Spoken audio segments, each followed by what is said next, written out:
Vamos a pasar al siglo XVI, al Cinquecento, con tres autores diferentes. Bramante, Miguel Ángel, ¿sí? El mismo que vimos en pintura y en arquitectura, también era arquitecto, y Palladio. Esta obra de Donato Bramante se llama San Pietro in Montorio. A diferencia de las obras anteriores que están en Florencia, aquí en el Cinquecento predominan las obras arquitectónicas en Roma, ya que los papas de esta época emprenden una gran actividad constructiva y las iglesias locales de Roma también. Esta es una especie de templete o pequeño templo de planta circular que se encuentra en una de las calles de la ciudad antigua de Roma. ¿Cuál es la particularidad de este edificio? Bueno, precisamente la planta. ¿Qué es la planta? No es ningún ser vivo orgánico, no es el malbón o la margarita que podemos tener en casa. La planta se refiere en arquitectura y en dibujo a la base del edificio si nosotros la miráramos de arriba. Cuando un arquitecto tiene que diseñar su obra, tiene que hacer los planos del edificio.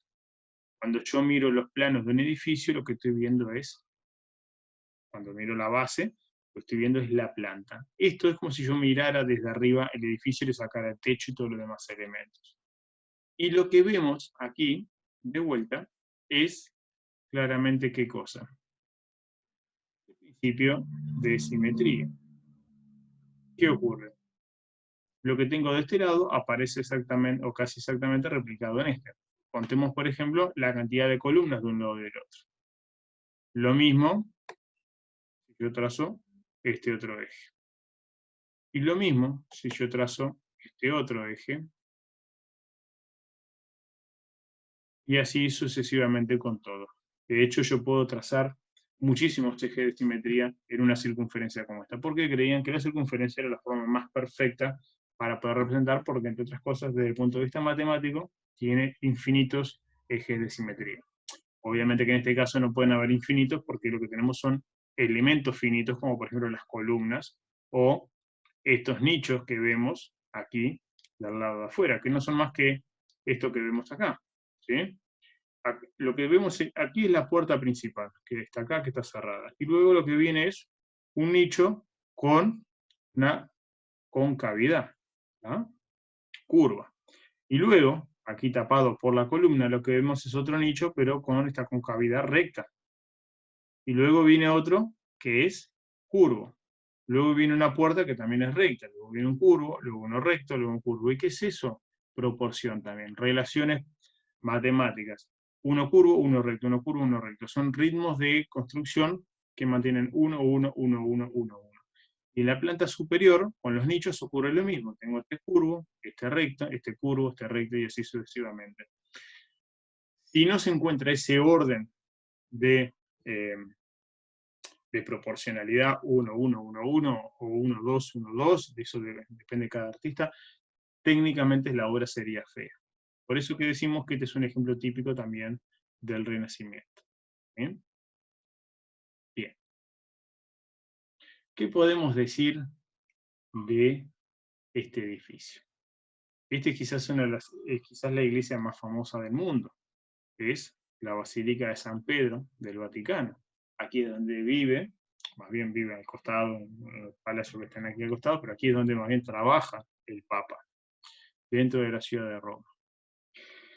Si bien todo el edificio es renacentista, nos interesa en este caso la cúpula, porque este edificio fue construido por distintos arquitectos. Y el que nos interesa es el constructor de la cúpula, que no es más ni menos que Miguel Ángel, el mismo que pintó el techo de la Capilla Sistina, que está dentro de la Basílica de San Pedro, el mismo que hizo la estatua de la Piedad, que está dentro de la Basílica de San Pedro de Roma. ¿Ah? Pero observen los elementos arquitectónicos de la cúpula. Se parecen muchísimo al caso de la cúpula de Brunelleschi, lo único que la perfeccionó, y en lugar de tener un octógono, un tambor en forma de octógono, lo que hace Miguel Ángel es duplicar la cantidad de vigas. ¿Por qué? Porque esta cúpula va a ser más grande que la de la Catedral de Florencia. Y de hecho, la cúpula de la Catedral de San Pedro de Roma va a ser durante varios siglos la cúpula más grande del planeta. Hasta que no se construyan los grandes estadios modernos que uno ve en Europa o en Estados Unidos, no se van a encontrar coberturas cupulares del tamaño de esto. Así que hasta avanzado el siglo XX, no encontramos algo tan grande como esto en ninguna parte del mundo. Y esto lo hizo Miguel Ángel, siguiendo la inspiración y siguiendo las técnicas y los cálculos que había hecho Brunelleschi para su obra. Él la replica aquí en San Pedro. Pero ya que estamos, analicemos también la fachada, una de las fachadas de San Pedro, y volvemos a encontrar lo mismo, la misma regla de la simetría y la proporción. Por ejemplo, si yo trazo, recuerden que la foto está ligeramente desenfocada, no está exactamente en el medio, por eso no van a ver con exactitud la mitad de un lado y del otro, pero sí los elementos, si yo observo, tengo columna a un lado, columna del otro, columna pilastra, y la columna sobresale, la pilastra es como una columna, pero está adosada, pegada a la pared, esa es la diferencia entre un término y otro.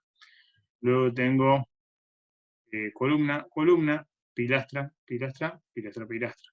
¿Sí?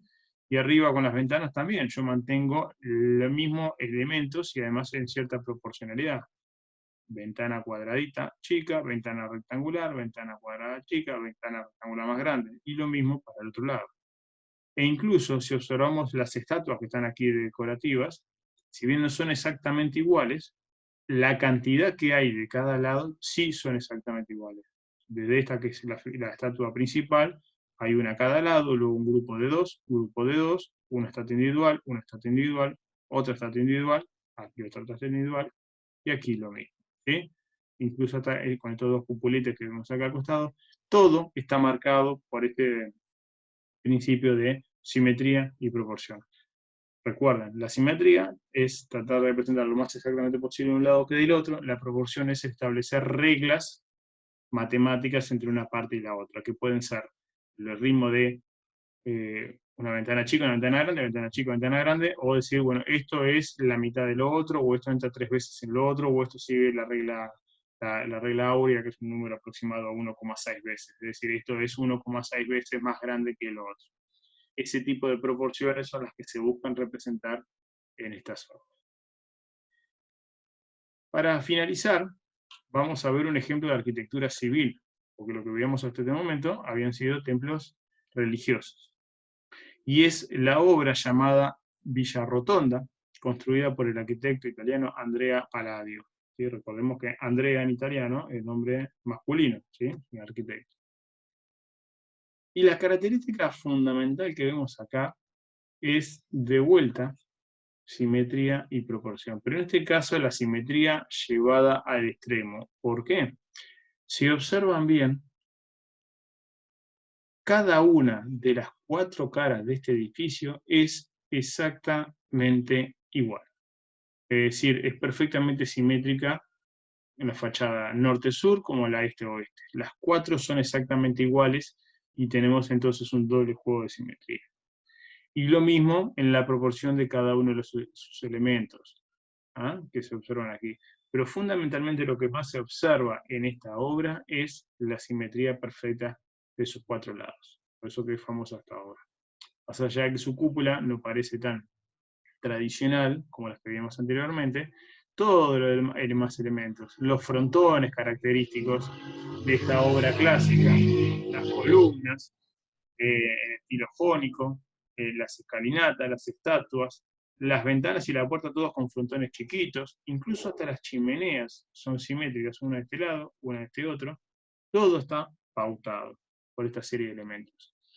Algo que puede llamarle la atención a muchos de ustedes es que quizás este estilo de construcción llamada clásica, es decir, con frontones, columnas, simetría, se ve en muchos edificios actuales en el mundo.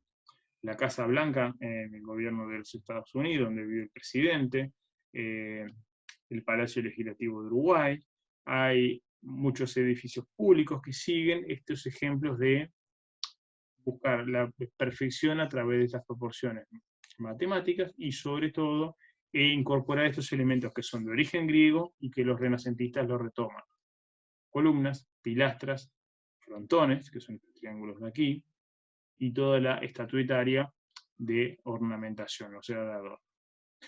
Bueno, eso es todo por el tema y vamos cerrando por aquí. Hasta luego.